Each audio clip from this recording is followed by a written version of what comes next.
Man, what last few days in the sports world. Man, your boy is ecstatic here. And I'll tell you why in a few minutes why I'm happy. But nevertheless, just we got our World Series matchup. Shout out to the Philadelphia Phillies for being a very hot team right now. Bryce Harper delivering in the playoffs. Kyle Schwarber hitting bombs all over the place. Phillies in the World Series against that juggernaut of the Houston Astros. So I believe Game 1 starts this Friday.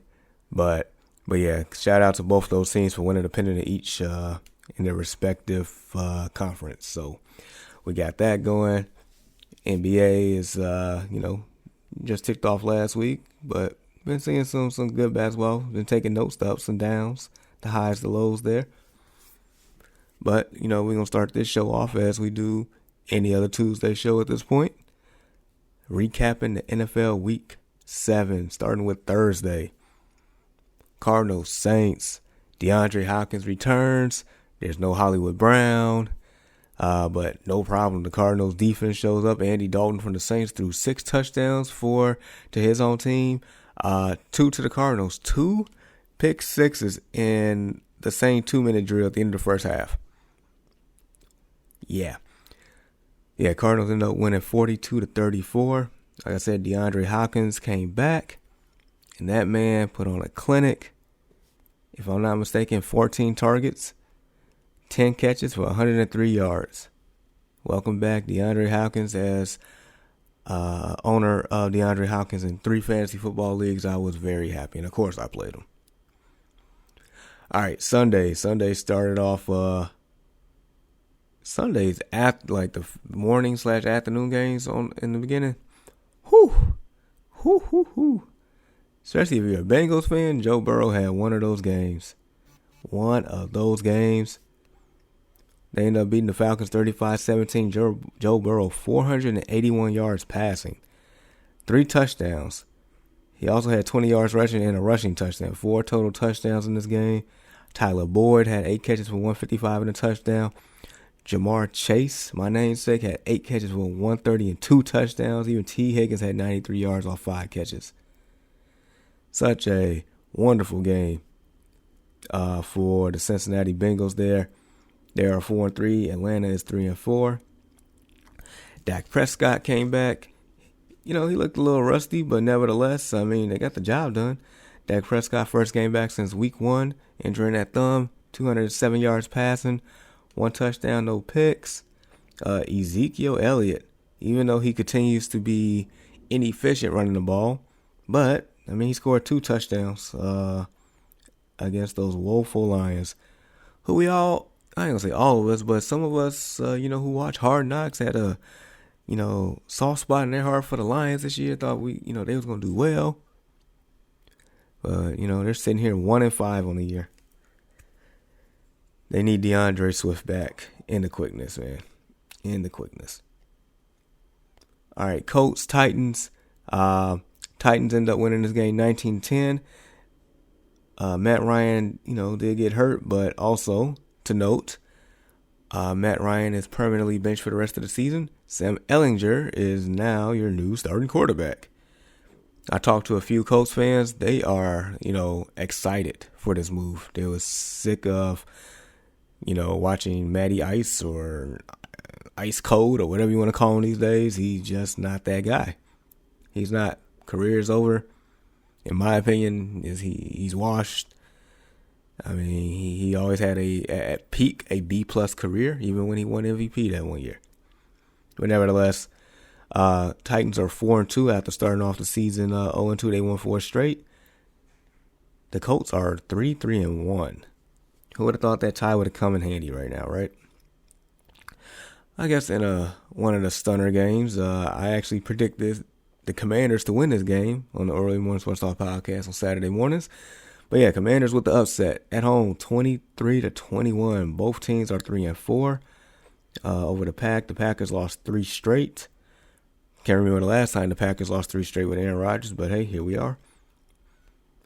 Taylor Heineke, he looked terrible in the first half, including throwing a pick 6, but came storming back.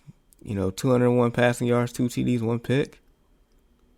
Man, I don't know. It's just something about Heineke under center. Like, the team just responds better to him. Not saying he is a sensational quarterback, because he's not.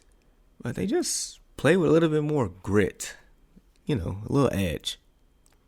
Now, a team that played with definitely a lot of edge here is the Carolina Panthers. Probably upset of the day. Carolina end up waxing the Bucks 21-3. 21-3. It was stunning. PJ Walker, who has less than 10 career starts in the NFL and the XFL combined, he got the job done. First game without Christian McCaffrey. 16-22. 177, 2 TDs, no picks. He only sacked once. Tom Brady on the side, 290 yards passing, no touchdowns, of course, no picks. He only was sacked once. But when you have Mike Evans dropping wide open touchdowns, clearly wide open. Nobody was in sight of this man. Hit him in the hands and just bloop, bloop, bloop, bow on the ground. So, yeah, Bucks defense played bad. Offense underachieved. They're just going through the woes right now. Giants, Jags. This was a good game. This was a good game. As in, Giants ended up winning 23-17. But they won by 1 yard.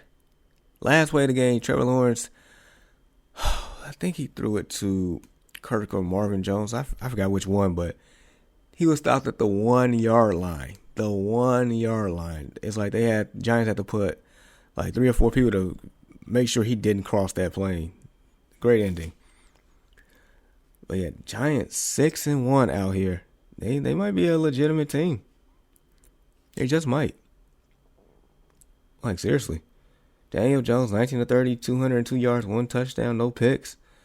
He continues to take care of the ball better a lot this year, managing the game a lot better. That's what he's doing. Saquon Barkley continues to impress. 110 yards on 24 carries. That's 4.5 yards a carry. Darius Slayton caught a touchdown here. Trevor Lawrence actually did pretty decent.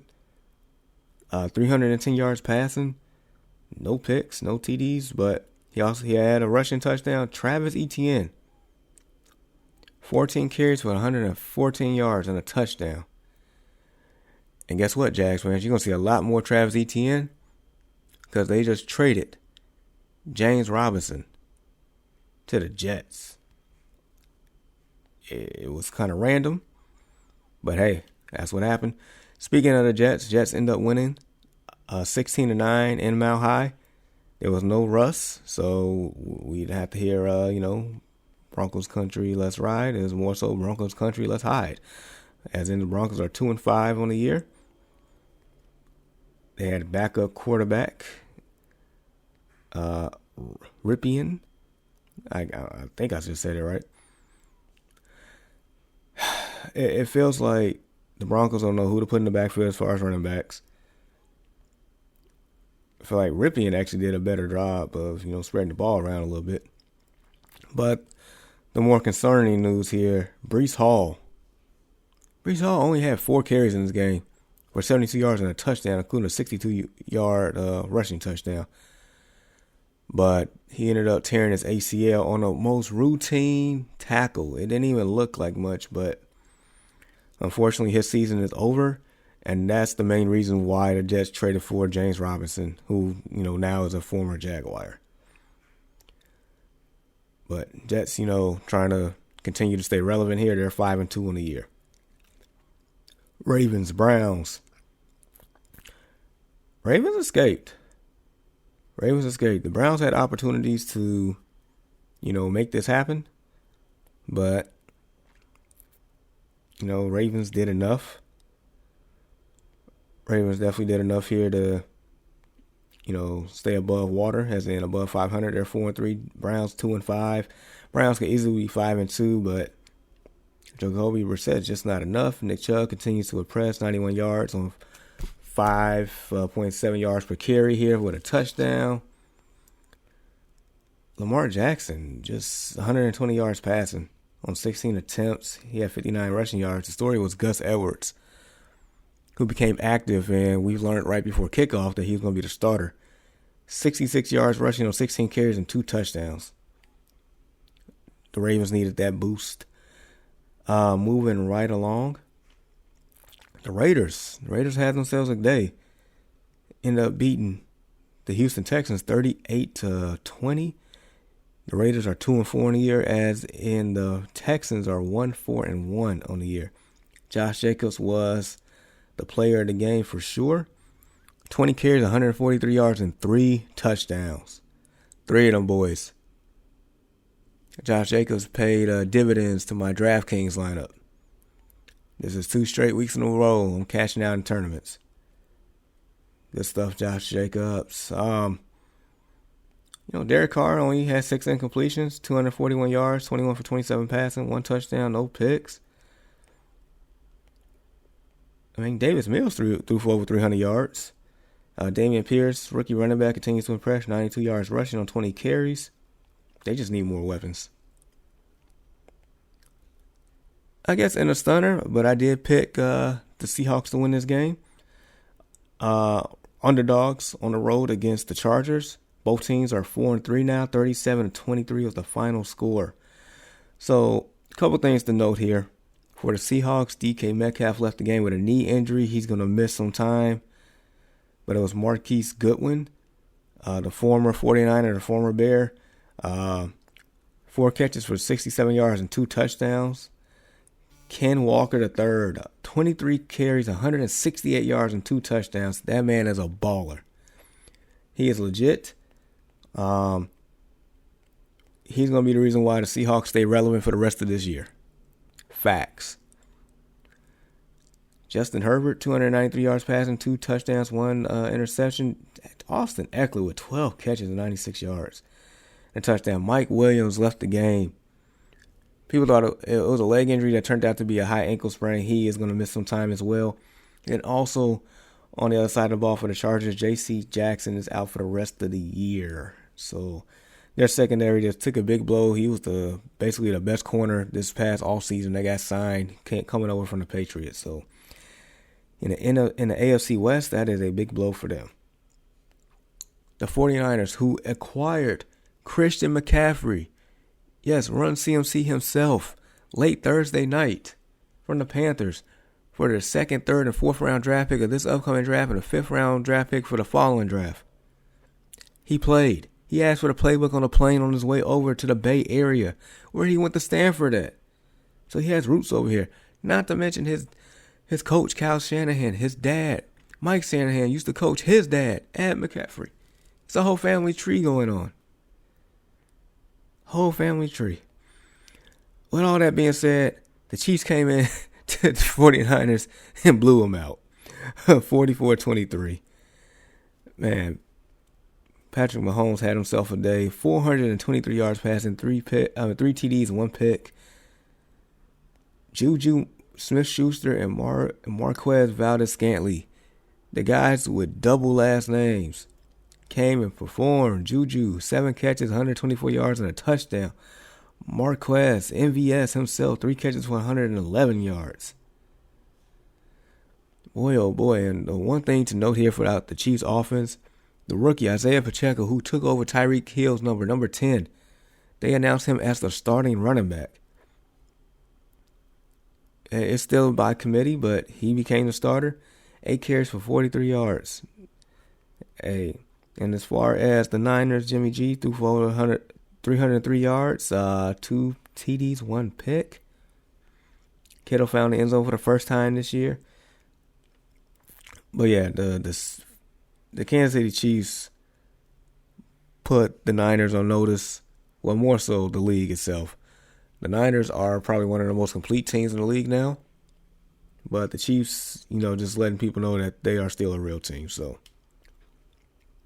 Dolphins, Steelers. Man, Tua's first game back. Dolphins end up winning 16-10. That was the score at halftime. This was the final score. Nobody else scored after that. Dolphins are 4-3. Steelers are 2-5. Tua should have had about 5 picks in this game. He had none. But, he's still a little rusty. Raheem Mostert was pretty well for the Dolphins. 16 carries for 79 yards. He also had 4 catches for 30 yards and a touchdown. Jalen Waddle and Tyreek Hill continue to be explosive. Kenny Pickett, rough day, 257 yards, 1 touchdown, 3 picks. But nevertheless, the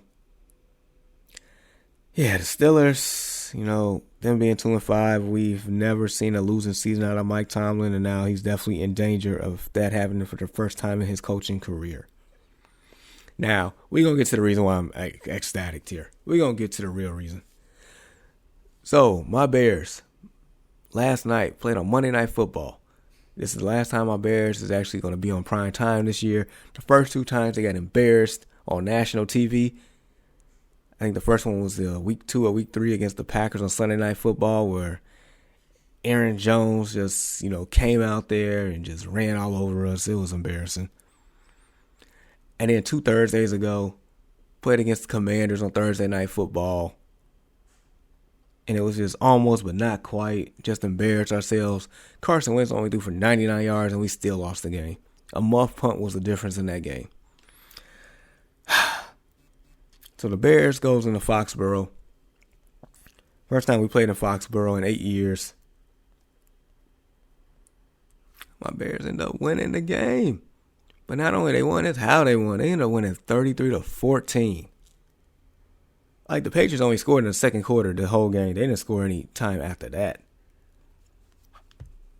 I'm convinced that Justin Fields and Monday Night Football is a thing.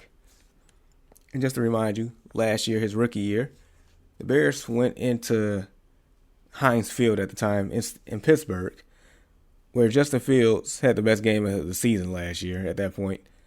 17-29, 291 yards passing, 1 pick, 1 touchdown. But more importantly, the second half of that game, Justin Fields basically had a game-winning drive. And I'm not going to get into all the details because that game still upsets me to way they didn't call, any roughing the passes on him. The Bears had so many flags. Half of it, sure. The other half, I'm sitting here scratching my head, including the most questionable, taunting call I've ever seen in my life. But nevertheless. But as far as last night's game, Justin Fields, 13-21, 179 yards passing, 1 touchdown, 1 pick. But he also was the Bears' leading rusher with 14 carries, 82 yards, and a rushing touchdown. The eye test alone lets you know that the progressions are being made. He is looking a little bit more comfortable. As the game went on, he looked a lot more comfortable. Yeah, he was running for his life a few times, but you saw the electrifying aspects of his game. There's a reason why the man ran a 4.4 at the combine, and he put it on full display. The leading sack leader, Matt Judon, got him a couple times, but after that, it was all she wrote. He kind of figured out that defense. It was a great overall win for the Bears. Honestly, that was the best win of the season for them by far. My Bears are 3-4. Patriots are 3-4. On the other side of the ball, we got a quarterback controversy. So, if you haven't heard, there's a fellow by the name of Bailey Zappi from Western Kentucky. So, when Mac Jones was out for the past few weeks, it was Zappi that came in and actually looked pretty solid. So, Mac Jones' first game back, he was 3 of 6 for 13 yards. He had 24 yards rushing, no touchdowns and a pick. Fans chanting, "We want Zappi." Zappi comes in and instantly lights a fire under the whole team to where they scored 14 straight points all in the second quarter. It was a momentum changer. I'm sitting here like, man, this doesn't look good.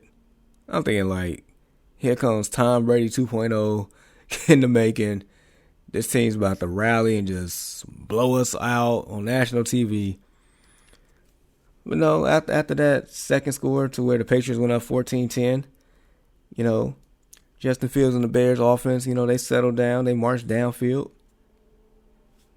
and scored. And then since then, Bears controlled the game, ran the ball effectively well. 3 players over 60 yards rushing. He actually passed the ball pretty well. It was a good game. Look, I didn't expect them to win this game at all. And I definitely don't expect them to be anywhere in playoff contention whatsoever, and rightfully so. But I just want to see the team buy in. I want to see my guy continue to grow to where next offseason, when we actually get him a real number one and some offensive line help and some actual adequate pieces around him, that he can take off and this team can be competitive for years to come. That's what I want to see. So, yeah, I'm very happy with that. Very happy with last night's results. Go Bears. And not to mention the Bulls blew out the Celtics. So Chicago last night just owned the whole Boston region. I'm just putting that out there. I'm happy. Chicago did what they were supposed to do last night. Thank you. All right, so with all that being said, Thursday, we'll get into, some more stuff, preview Thursday Night Football. Might do a little bit more analysis on the NBA. Might even get into some mid-season awards. Maybe I'll wait till next week. But nevertheless, continue to rock with your boy right here on the No Offense Radio and the No Offense Network.